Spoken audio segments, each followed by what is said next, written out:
Мир Божий вам, дорогие братья и сестры. Рад быть вместе с вами на служении, где мы можем поклоняться, прославлять Господа, иметь общение с Ним.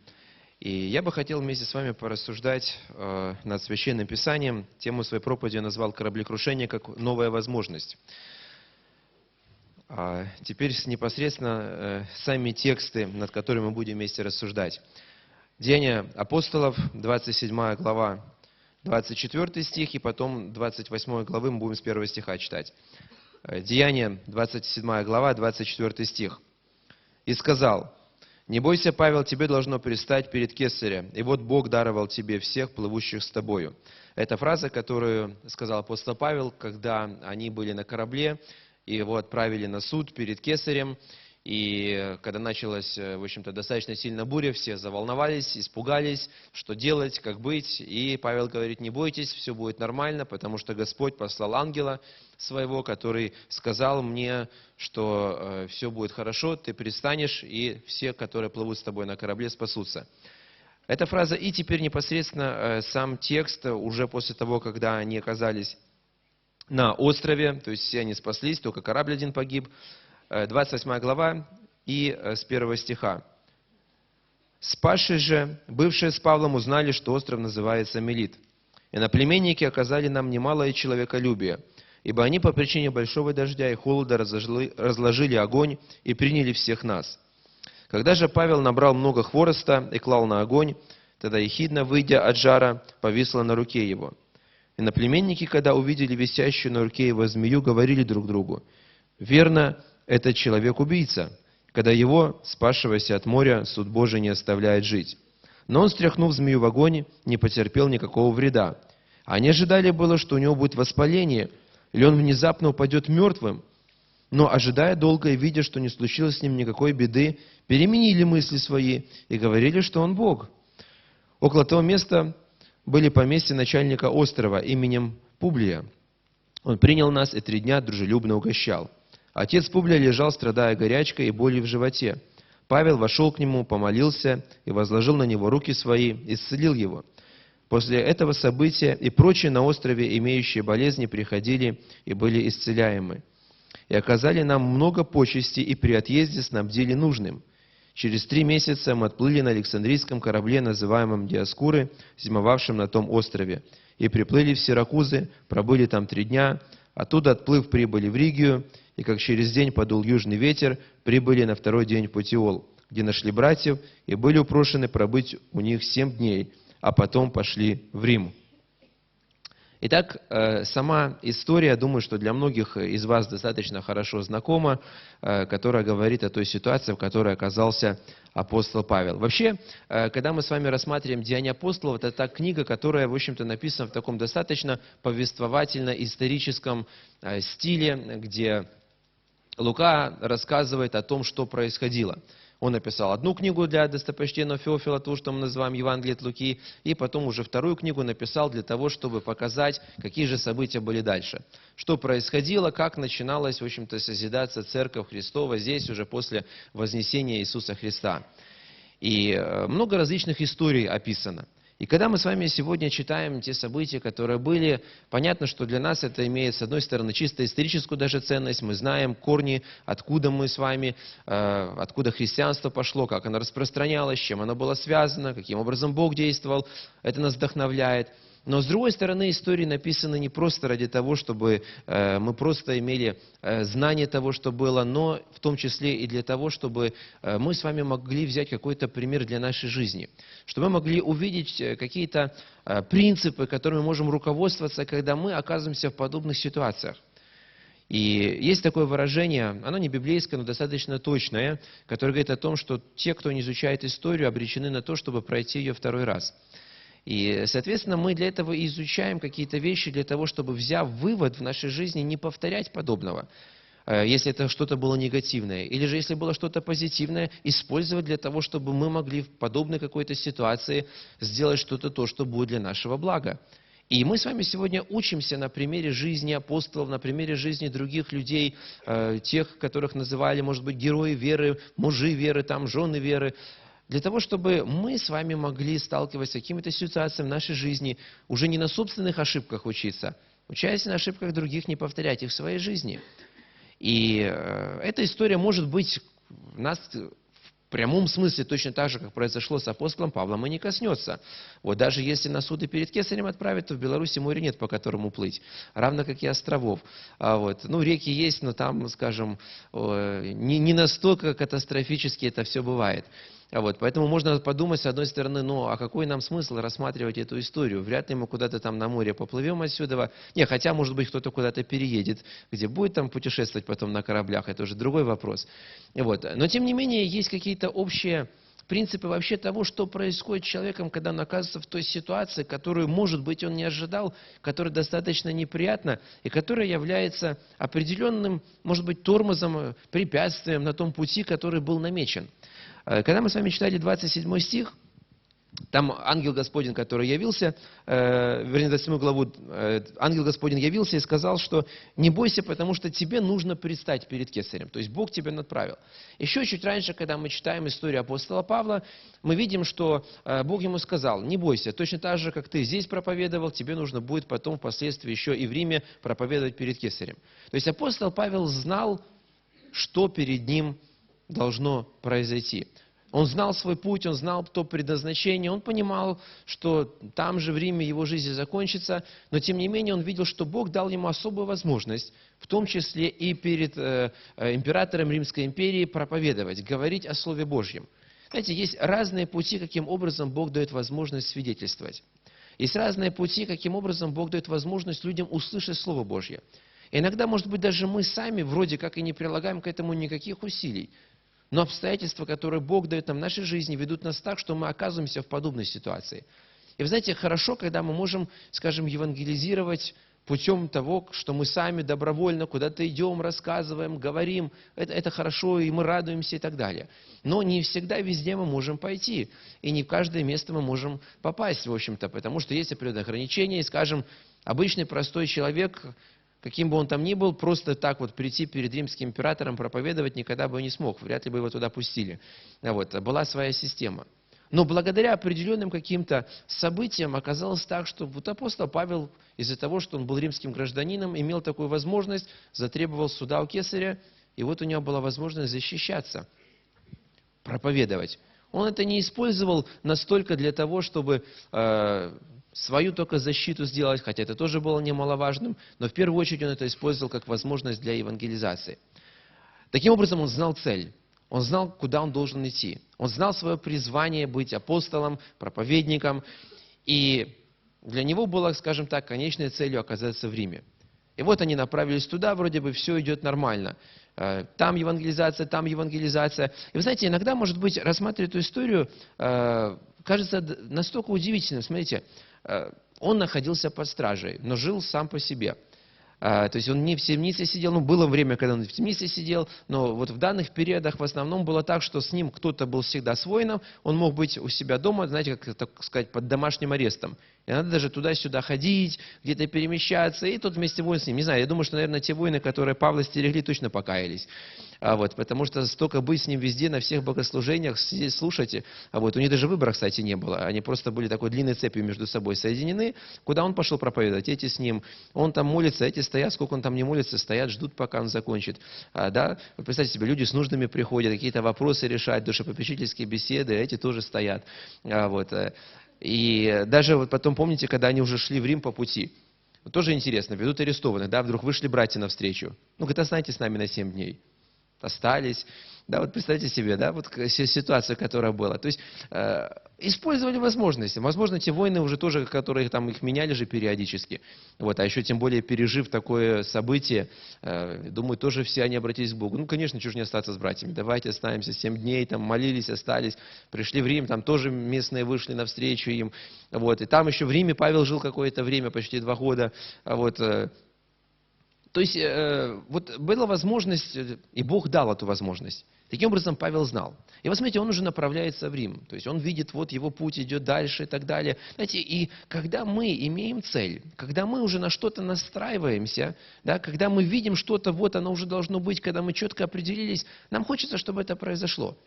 Это наша натура, и это нормально. Потому что, когда мы поставили цель, мы хотим ее достигнуть. И вот вы знаете, когда вдруг что-то происходит, то, что, скажем, иногда делает вообще невозможным достижение этой цели. И вот это то, что нас разочаровывает. И поэтому, как бы не беря даже во внимание непосредственно сам этот остров путешествия, просто в целом говоря, тот принцип, когда мы хотим достигнуть чего-то, и когда вдруг в нашей жизни что-то происходит, что останавливает нас. Вот есть такое выражение кораблекрушение в вере, да? То есть человек верил, все было нормально, у него были хорошие отношения с Богом и с церковью, все было вроде замечательно. Потом, ну что-то произошло, он даже сам не понимает, что. Но какое-то событие, которое заставило его, может быть, пересмотреть что-то, то, что было в жизни. В чем-то разочароваться. Где-то настолько оказаться в ситуации, когда кажется, ну все, куда дальше что-то можно делать. И человек потерпел, вот скажем, такое кораблекрушение, образно говоря, в своей жизни. Из-за чего оно бывает? Иногда, вы знаете, не столько здесь проблема, которая связана даже с теми действиями, которые Бог делает, сколько связана с самим человеком и с тем, что он сам для себя уже что-то запланировал, и он не допускает никаких изменений. Знаете, одна из ошибок, может быть, которая бывает у людей, это то, когда мы просим о чем-то у Господа, когда мы молимся, и несмотря на то, что мы говорим, пусть воля Твоя будет на земле, как и на небе, тем не менее мы все-таки ожидаем осуществления нашей воли. И ожидаем то, что Бог сделает именно так, как мы хотим. И поэтому, скажем, если бы мы могли эту молитву переначать, она бы звучала лучше так. Пусть наша воля на земле точно так же будет у Тебя и на небе. И тогда бы мы были точно довольны. И обычно даже, когда мы ожидаем какого-то ответа от Господа, мы заранее для себя уже прорисовываем, вот как Ты, Господь, должен нам ответить. Вот у меня есть такая нужда, ты мне должен вот таким образом, таким и таким ответить. И мы настолько привыкаем к этому, что мы начинаем думать уже не то, что мы сами этот путь предусмотрели для себя, а что уже как будто бы Господь нам точно так же сказал. И когда мы настолько в это поверили, для нас это стало чуть ли, как скажем, застывшим каким-то таким фундаментальным принципом. А Бог действует, может быть, по-другому. И то, как мы для себя прорисовали, Бог, зная, видя все гораздо лучше, чем мы, видит, что это не самый лучший вариант для нас. И Он делает это по-другому. А мы все, разочаровались. Как это? Мы ожидали. Мы думали, что это будет именно таким образом, что это так вот произойдет. Господи, как Ты мог? Я же у Тебя таким образом просил, чтобы это было. А тут вот так, все. Он разочаровался. Наверное, Бог меня не слышит. Наверное, Бог не хочет отвечать. Наверное, я самый последний грешник. Наверное, что-то еще. Все. У него руки опустились. Смотрите, история, которая когда-то была с пророком Илией. Да, написано, он был человек, подобный нам. Поэтому его часто в пример ставят. Все-таки точно подобный был. Хотя, скажем, не у каждого из нас в жизни тоже такие моменты бывают. Там, помолились, нет дождя, помолились, пошел дождь, огонь с неба свели. Но вот смотрите, то же самое, что в его жизни было. Он понимал, он переживал, должно быть пробуждение. Должен как-то Израиль измениться. Он переживал за свой народ, потому что люди начали поклоняться идолам. Там эти пророки Вааловы, там и все остальные другие, идолопоклонство. Видите, если человек, который действительно в отношениях с Богом, он ревностно к этому относится, он переживает. Тем более, что весь израильский народ заключил ведь завет с Господом. Как вы могли это оставить? И вот представилась возможность. Бог ему дал возможность такую, чтобы, скажем, люди задумались о своем духовном состоянии. Все, нет дождя, засуха, и Иля где-то там внутри. Ну вот, посмотрите, как вам тут. Думаю, все так хорошо. Вот когда страдания, вот смотрите. Знаете, иногда у нас такое тоже желание бывает. Когда грешник что-то делает, Господи, накажи как-нибудь его там. А когда Бог его наказывает, знаете, внутри так немножко, вот тебе надо, вот так тебе и надо. Заслужил. Вот теперь посмотри немножко, подумай немножко о своей жизни. Но Бог, тем не менее, любил, несмотря ни на что, как бы эти люди не грешили, народ. И поэтому он говорит, нет, неправильно, все, иди собери, все, сделай так, чтобы было, я дам дождь. И в итоге он собрал, говорит, давайте выберем, кого вы будете служить, Богу или Ваалу. И чтобы вы точно увидели реальность, кто действительно Бог на самом деле. Пусть они сделают жертвенник, я сделаю жертвенник для Бога, положи жертву, все, но огня не будем раскладывать, и тот Бог, который даст ответ посредством огня, тот и есть истинный Бог. И дал возможность вначале пророкам Вааловым. И там те, что только не делали, дошло до того, что уже начали колоть себя. Ничего не помогало, или даже немножко над ними издеваться начал, знаете, так, с юмором подходить, потому что та фраза, которая по-русски звучит, может быть, ваш Бог спит или отдыхает, дословно на иврите означает, может быть, ваш Бог в туалете завис. То есть, знаете, не свел ихнего Ваала до уровня обычного чего-то там, он там напрягся, все, и не слышит, а вы тут, понимаете, призываете его. У него проблема с желудком. И они даже не поняли толком, а может точно, давай еще громче. Ну, наконец, они там уже успокоились. И вот смотрите, что Илия для себя построил. То есть он понимал, вот сейчас он знал точно, да, Бог даст ответ. Весь народ скажет: Господь есть Бог. Они обратятся к Богу, начнется пробуждение, все покаются. Царица Изавель с царем тоже покаются, изменится, будет возрождение. Опять вновь мы вернемся к тому времени, когда мы искренне служили Богу. Возродится опять все то, что было в запустении в храме, все будет замечательно. Да? То есть он представил себе картину. Уважение к пророку Божьему изменится, придут, возможно, к нему, скажут: Илия, ну прости. Особенно царица Изавель, которая гоняла его там постоянно. Была не права, все. То есть он для себя построил, потому что действительно же Бог чудо явит все.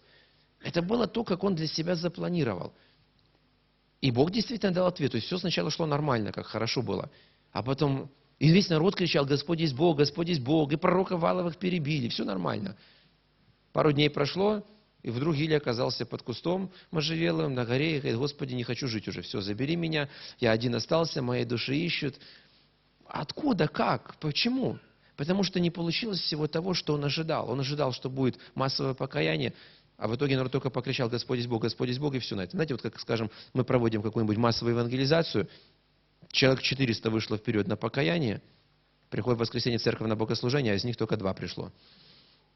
И вот, кажется, столько вложили денег, старались, какое было прославление, музыканты пели, проповедовали, мы сделали все, что могли, столько же людей вышло, мы столько Евангелий раздали, такие довольные. Куда они делись все? А народ спокойно, говорит: я уже покаялся, нагрешу, приду опять. Такие тоже бывают моменты. И руки опускаются. Потом уже не хочется ничего делать. И, Господи, а надо ли еще эти евангелизации? Но Господь говорит: надо, потому что должно быть проповедано Слово Божье. И вот получается с Илией то же самое. Но он настолько разочаровался. Все, Господи, да вообще надо ли мое служение? Да кому это нужно? Да я один остался. Да вообще лучше забери меня, потому что царица так и не покаялась. Как узнала, сказал: вообще я сделаю то же самое с Илией, что он сделал с этими пророками. Все, то есть у него кризис веры. Хотя вроде Бог ответил. Было бы более понятно, скажем, если бы не было огня с неба.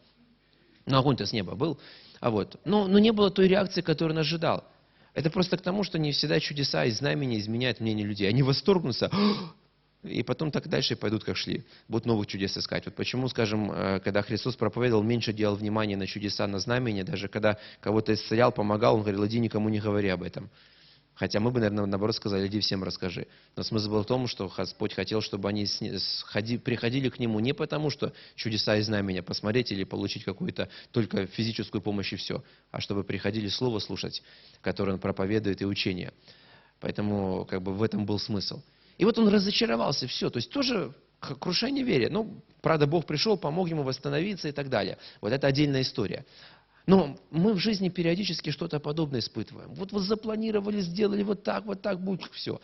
Человек там где-то заканчивает школу, вроде хорошо учится, он уже планирует: Господи, я думаю, я поеду учиться, поступлю в университет, закончу его, после этого еще то, он для себя все запланировал.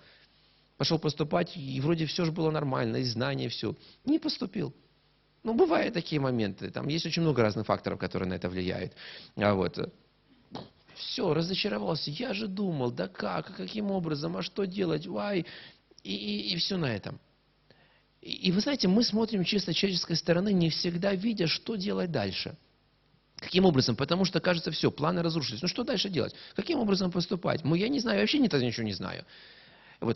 И много таких есть моментов. Мы молимся об исцелении кого-то, и почему-то исцеление не пришло, человек через какое-то время умер. Но мы же все молились. Почему так? Да? Непонятно. Или молимся за кого-то, чтобы Бог дал исцеление, дал покаяние. А он еще хуже начинает свирепствовать. И кажется, мы же молились, почему так, Господи? Мы уже планируем, смотри, уже вроде, кажется, он начал меняться. Уже даже на служение пришел. Даже уже несколько раз. И вдруг, и опять непонятно что-то.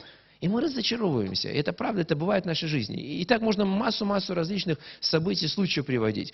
Я помню, читал про одного человека, который хотел быть миссионером где-то, по-моему, в каких-то Тихоокеанских островах, где-то туда он хотел поехать. И он специально закончил сначала медицинскую школу, чтобы там, если что, помогать. Знаете, как там они живут по-прежнему, достаточно там, скажем так, далеко от цивилизации. Поэтому, чтобы какая-то была помощь физическая, изучал там языки разные, лингвистику, чтобы потом приехать туда, изучить их язык. Потому что это было вообще такое племя, недостигнутое другими. другими. И потом пошел в миссионерскую школу. Все, он построил планы. Он закончит все, он поедет туда, начнет евангелизировать, он чувствовал призвание. Все было нормально. На последнем курсе библейской школы, где он учился миссионерскому, попадает в аварию, причем достаточно сильную, ему ампутируют ногу. Все, то есть он разочаровался, то есть кораблекрушение, получается, скажем так, в его жизни произошло. Как он с одной ногой в джунглях будет там бегать, ходить, причем тем более, что нужно как-то сначала освоиться среди этих людей, выучить их язык, прежде чем им о чем-то проповедовать. Все, разочаровался, Господи, ну что мне делать, каким образом поступать, что делать дальше, не знаю. Все, ушел со школы, оставил это все, на Бога обиделся, за что ты так, почему ты такое сделал, ну я же хотел тебе служить. Ладно бы я, скажем, там футболом собирался заниматься, и ты сказал, ну не твое дело, там, занимайся в церкви. Поэтому, чтобы не был футболистом, ногу одну забрал. Там было бы еще понятно. Но я же на миссионерский путь собирался идти, быть миссионером. Ну почему так? Все. Эти действительно непонятно, правда же? Мы сталкиваемся периодически с подобными моментами в жизни. Апостол Павел то же самое. Направился туда. Все, оказывается, уже в Рим, уже сколько можно этих тягот, и так уже сколько было в жизни. Плывут, нет, бац, кораблекрушение. Он же предупреждал, главное. Потому что он имел понимание от Бога, что будет буря, все, он говорил, нет, мы поедем, все будет нормально. Произошло. Правда, пришел ангел Господень, успокоил его. Произошло кораблекрушение. Но заметьте, каким образом поступил Павел. Я потом закончу историю с этим молодым человеком, что с ним все-таки произошло. Это так, чтобы в напряжении вас поддержать. Так вот, касаясь апостола Павла. И те принципы, которые в его жизни были, они являются достаточно полезными для нас. Мы можем взять определенный урок. Смотрите, он потерпел кораблекрушение. Вышел мокрый на этот берег, и остальные там все, которые были, оказались на острове Мелит. Холодно было достаточно, дождь был большой при этом, то есть и там вода, и с неба вода. Начали собирать костер, чтобы хоть как-то согреться. И остановка на пути, разочарование в какой-то мере. Почему так все-таки? Тем не менее, мы понимаем, что вроде как бы мы ожидаем, что Бог будет охранять наш путь, а тут произошло подобное что-то. Но заметьте, с чего начал? Он не вышел на берег, не начал, скажем, молиться, жаловаться Богу, ну почему, ну как, зачем там и так далее. Он начал делать то, что приносило благословение для других. Он начал разводить огонь вместе с другими. И поэтому первый принцип, о котором мы говорим, скажем, если в нашей жизни произошло какое-то кораблекрушение, если в нашей жизни мы в чем-то разочаровались, если где-то мы шли и что-то вдруг произошло то, что остановило нас в этом пути, это бывает. И оно не от нас зависит, я хочу вам сказать. Потому что, смотрите, то, что произошло с Павлом, отнюдь от Павла не зависело, правда же? Он бурю не приводил в действие. Он даже не молился, пусть будет буря, пусть не будет бури. Вообще от него никак не зависело. Он просто был как узник на этом корабле. И в нашей жизни, да, что-то происходит подобное. Что нам делать? И вы знаете, что сделал Павел? Развел огонь. Разведите огонь. Другими словами говоря, чтобы было более простое понимание этого действия. То есть начните делать что-то то, что будет в помощь другим. Не останьтесь сконцентрированными на себе. Знаете, обычно что происходит у многих людей? Когда происходит что-то подобное, они замыкаются в себе. Они обращают все внимание на себя. И весь мир к ним сводится лишь только к своему внутреннему огорченному состоянию. И вы знаете, чем больше человек в этом состоянии пребывает, тем он больше себя сам накручивает. Иногда даже уже того и нету, а он все еще себе что-то воображает. Да никто так не страдал, как я, да ни у кого так нету такого, как у меня, да что вы все понимаете.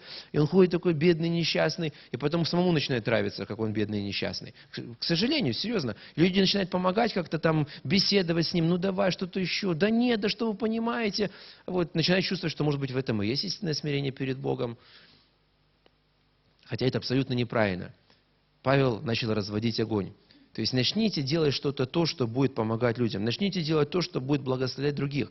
Поймите, вы будете не на себя обращать внимание, а обращать внимание на других. Когда мы служим другим, мы сами получаем внутри вдохновение. Знаете, одно из тех чувств, которые, наверное, каждому человеку нужно, это чувство востребованности, что ты кому-то нужен.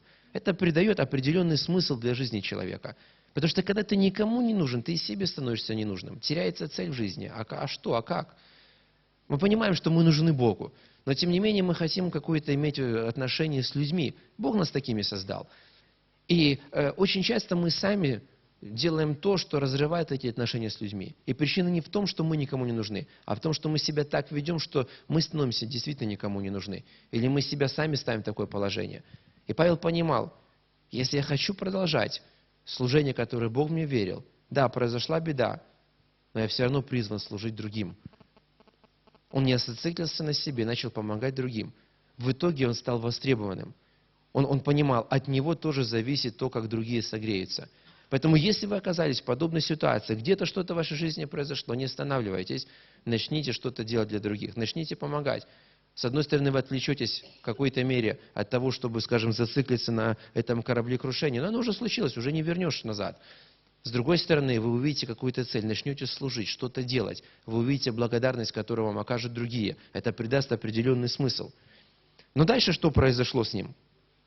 Вдруг раз змея выходит, и на руке у него повисла. Цапнула его за руку. Кажется, ну куда уже дальше, да? Как бы же тут еще и змеюга. Повисла на руке, но, правда, тот взял ее в огонь, стряхнул и дальше продолжает. Если посмотреть, где-то, наверное, не обратил внимания, знаете, как сгреб вместе этот хворост со змеей. Говорят ехидно, не знаю, насколько это правда или нет, кроме того, что они кусаются, у них еще и кожа имеет слизь, которая тоже является в определенной мере для человека немного ядовитой. Как есть некоторые лягушки тропические, которые достаточно ядовитую кожу, вернее, слизь на коже имеют, которые даже индейцы местные мажут стрелы, потом стреляют, маленькая царапина, а животное умирает. Если человек в руки возьмет, то же самое может произойти. Говорят, в ехидне тоже такая. Я не уверен на 100%, поэтому не буду утверждать. Но тем не менее, скажем, они ожидали, что произойдет смерть этого человека. То есть где-то не заметил, подобрал. Знаете, как бывает.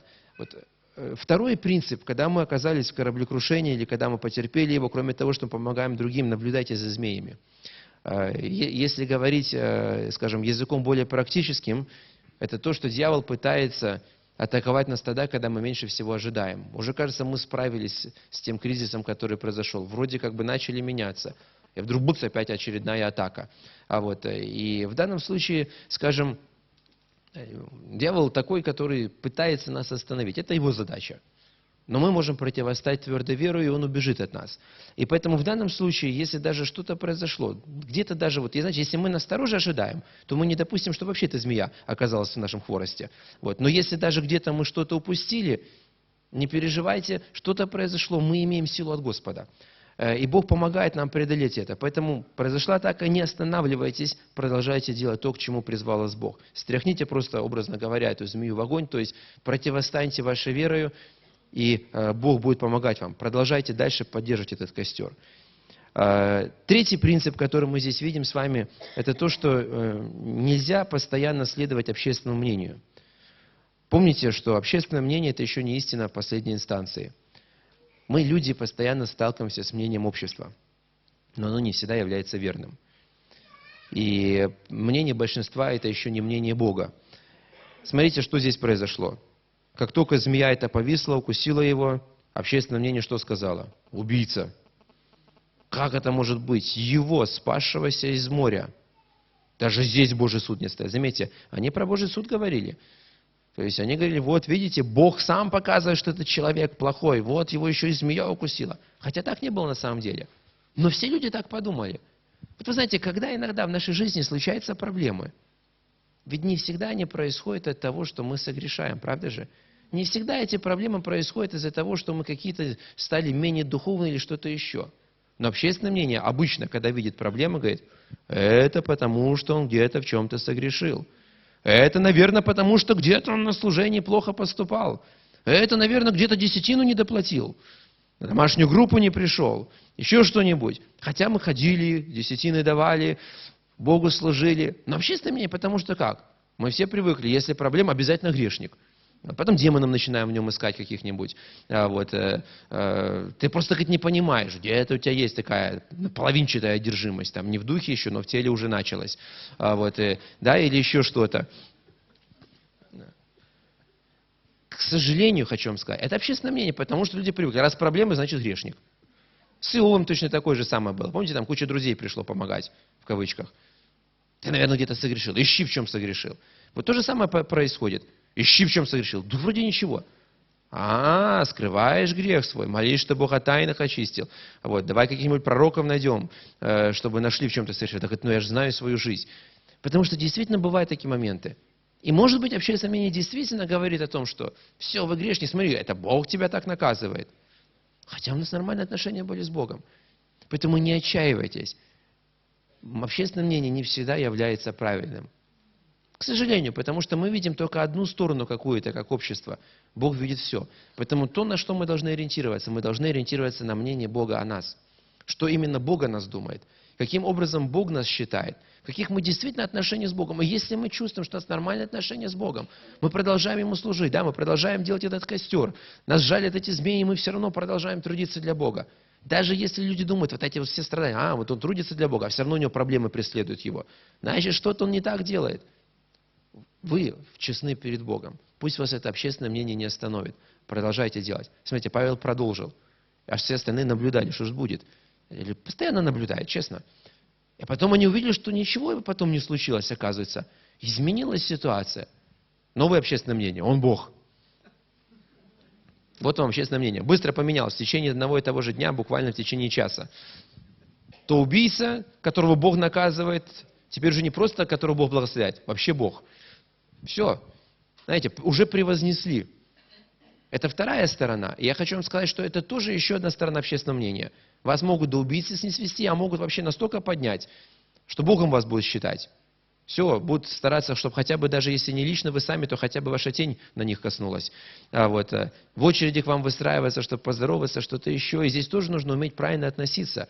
Знаете, нужно уметь правильно относиться как к критике, как к тому, когда люди о нас плохо думают, точно так же, когда они слишком много о нас думают, чтобы это не стало поводом для гордости. Меня Богом считает. Я теперь особый помазанник, пусть благословит вас Господь. Или еще что-нибудь, да?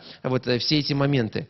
Потому что это то, опять же, что происходит иногда у многих людей. Когда у них были проблемы какие-то, может быть, были трудности, они потерпели кораблекрушение, они остались верными Богу, они прошли через все это. Люди все-таки сначала думали, потом увидели, да, Бог вас начал еще больше благословлять, и люди начали превозносить. И для многих иногда было лучше бы остаться, может быть, если, скажем, для себя, в подобное состояние, чем когда люди начали чрезмерно их хвалить. Потому что они не справились с похвалой, они начали думать о себе сверх того, чем должны были думать. Стало поводом для гордости. Знаете, были, правда, единичные случаи в истории, скажем, даже уже ближе к нам христианства, когда когда-то за проповедь Евангелия в Советском Союзе тоже сажали в тюрьмы, там сроки давали и так далее. И были моменты, когда то же самое люди думали, произошло то, другое, третье. Потом все-таки пришла в определенной мере свобода, выпустили их всех, они вернулись, все, их начали как героев. Герои веры, они сидели, они то, другое, третье. И люди нормально отнеслись, большая часть. Но было несколько, к сожалению, скажем, которые стали мнить о себе что-то особенное. Я и то, и другое. И начали себя вести действительно как Бог в церкви. Указывать, учить всем. Да что вы мне объясняете, я же в тюрьме сидел за Бога. Хорошо, да, но это еще не означает, что ты имеешь, скажем, полноту знаний или еще чего-то.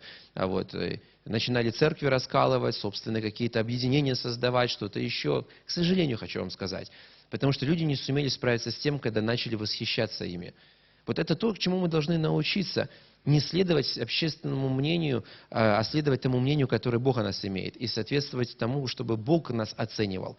Потому что люди могут то видеть нас грешника последнего, то видеть там чуть ли не Бога.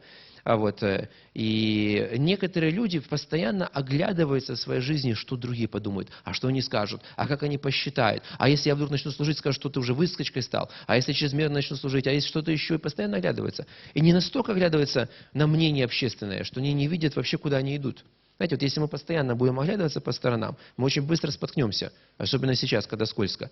Если вы будете идти оглядываться, а кто за мной идет, а как они думают обо мне, как я иду, а не оказывается ли я иду, как корова на льду, да, и посматривать по сторонам, а что обо мне думают, вы точно упадете. А если вы будете нормально идти, мало ли что там обо мне думают. Главное идти вперед, вы точно дойдете нормально. Поэтому то же самое в духовной жизни. Есть люди, которые постоянно по сторонам оглядываются, постоянно туда-сюда, туда-сюда, так что они перестают видеть, куда они вообще должны идти. И потом даже цель теряет из виду. Они просто смотрят, а что обо мне в данный момент люди думают. Думайте о том, что думает о вас Бог. Думайте о том, к чему Бог вас призвал и насколько это призвание осуществляется в вашей жизни. Следующее. Сохраняйте главное главным. Это тоже очень важный момент. Сохраняйте главное главным. 8 глава, в 28 главе 8 стих. Отец Публий лежал больным, Павел пошел, начал молиться за исцеление. То есть, смотрите, Павел понимал, к чему призвал его Бог. И кораблекрушение он превратил в возможность для того, чтобы была евангелизация, пробуждение на этом острове. Заметьте, вот кораблекрушение, кажется, все. То есть разочарование, обида, страдания, там, так далее. Но он не остановился. И он увидел в кораблекрушении новую возможность. Да, мы потерпели кораблекрушение, но мы спаслись. Это уже привлекло внимание людей. Там ужалила меня змея, но я остался живым. Тоже в какой-то мере определенный знак. Мне явился ангел Господень, я сказал людям на корабле, что они останутся в живых, потому что Бог сказал, они остались. Это тоже привлекло их внимание к Богу. И поэтому он не остановился на этом. Но он понимал, что главное для меня не просто спастись от кораблекрушения. Главное для меня в моей жизни – проповедовать другим. И поэтому он использовал эту возможность. И он начал проповедовать. Он превратил, скажем так, кораблекрушение в пробуждение с исцелением. Поэтому используйте всегда любую возможность в вашей жизни, как хорошую, так и плохую, для того, чтобы продолжать исполнять то служение, которое у вас есть. Мы не всегда знаем, может быть, как эта возможность обратиться, но она в какой-то мере привлекает других. И поэтому Павел продолжил проповедовать, говорить и так далее. Следующий принцип – продолжайте ваш путь к цели. То есть вы имели какую-то цель, которую Бог поставил для вас. Да, произошло кораблекрушение. Но не останавливайтесь, продолжайте идти дальше. Заметьте, когда все это стало происходить там на острове, люди начали каяться, да? Написано, оказали им немалое человеколюбие, снабжали всем, что необходимо. Аллилуйя! А так, может быть, Господь переменил планы? Надо было перестать перед кесарем. Да, Бог говорил, ну, Господи, тут даже и лучше. Потому что кесарь, кто знает, что он там решит. Казни, да и все. А здесь, смотрите, и губернатор острова, и все люди, которые там есть, все нас любят, весь остров покаялся. Ну, практически христианский остров получился. Так вот, а может быть, это действительно Господь дал мне возможность избежать этого суда, все. То есть, как бы, я здесь останусь, буду их учить, наставлять, вот, потом спокойно, значит, на пенсии буду на этом острове, хорошо, тепло, вот, нормально все. И останусь вместе с ними. Ну ведь Бог же действует, правда же? Исцеление есть, люди каются, приходят, хорошие отношения. Ну почему не остаться? Нормально, что не надо никуда дальше идти. Я пришел в состояние комфорта, все отлично, замечательно. Вот это один из тех моментов, которые тоже бывает иногда в жизни человека. То есть мы получили призвание, да, произошло какое-то кораблекрушение, потом произошло изменение, которое нам нравится, в котором мы согласны, и мы уже говорим, так может, есть ли смысл двигаться дальше. Кто знает, как там опять напрягаться, опять что-то делать, опять применять усилия. Уже же вроде какого-то результата достигли. Давайте в нем будем оставаться, и все. Ну, хорошо, вроде нормально все. Что еще дальше менять? Но Павел понимал, нельзя останавливаться на половине пути. Даже если кажется, что вроде бы уже все устроено, вроде бы все нормально. Вот. Не превращайте место кораблекрушения в постоянное место жительства. Там, где вы оказались. То есть идите все равно туда, куда Бог вас направляет. И обращайте внимание на те благоприятные знаки, которые Бог дает в пути. Знаете, вот есть понятие, как прямое Божье Слово, да, через пророчество, через откровение, еще каким-то образом. И есть такое понятие, как, знаете, когда Бог отвечает через обстоятельства. То есть мы не слышим прямого голоса Бога, но обстоятельства, которые складываются в нашей жизни, они нам показывают, что действительно вот все складывается настолько благоприятно, значит, Бог нас благословляет. Знаете, как вот, иногда его называют принцип открытых дверей. Да, вот мы хотим куда-то идти, все двери закрыты. Ну, куда мы пойдем? А вдруг раз одна дверь открылась. Вот вам, пожалуйста, возможность. Вот то же самое здесь. И поэтому апостол Павел был там, на этом острове, потому что невозможно пока было уплыть. Но он понимал, нужно. И вот Бог начал ему показывать, вот, как бы, скажем так, обстоятельства или благоприятные знаки. Вот корабль с Александрии, который там зимует на этом острове, он плывет дальше, куда тебе нужно идти. Там, правда, нужно будет одну остановку сделать, пересесть на другой. Ну, нормально все. То есть начали обстоятельства складываться так, что нормально все, можно выехать. И поэтому он продолжил путь к своей цели. Он сел на этот Александрийский корабль, несмотря на то, что все иноплеменники хотели бы, наверное, тоже, чтобы он остался, все было замечательно. Но он поплыл дальше к той цели, которую Бог предназначил. И в итоге он остался верным до конца. Вот 28 глава, 30-31 стихи, это заканчивается уже вся книга Деяний апостолов. И там написано так, вот когда они уже прибыли в Рим. «И жил Павел целых 2 года на своем иждивении, и принимал всех, приходивших к нему, проповедуя Царство Божье и уча о Господе Иисусе Христе со всяким дерзновением невозбранно». То есть он остался верным до конца тому призванию, которое было. Несмотря ни на что, несмотря на кораблекрушение, он все-таки пришел в Рим, он продолжил там проповедовать, говорить Слово Божье, уча постоянно, вот, принимал всех, кто к нему приходили, то есть он исполнил то, что Бог ему верил. Вот это тот урок, который мы хотим взять для нас в нашей жизни. И вот вспоминая эту историю, о которой я вам говорил по поводу этого миссионера. Разочаровался, ушел, все. Пошел к себе домой, даже в церковь перестал ходить. Настолько был обижен на Бога, на всех. Но потом, знаете как, когда человек все-таки имел призвание от Бога внутри, он понимал точно, что это Божья воля, он все равно не может удовольствоваться тем, в каком состоянии он находится, если он этого призвания не исполняет. Он чувствует что-то внутри, вот то, что влечет. И вот он остался дома, но тем не менее он все равно где-то вот внутри, но все-таки, знаете, не оставило его это желание.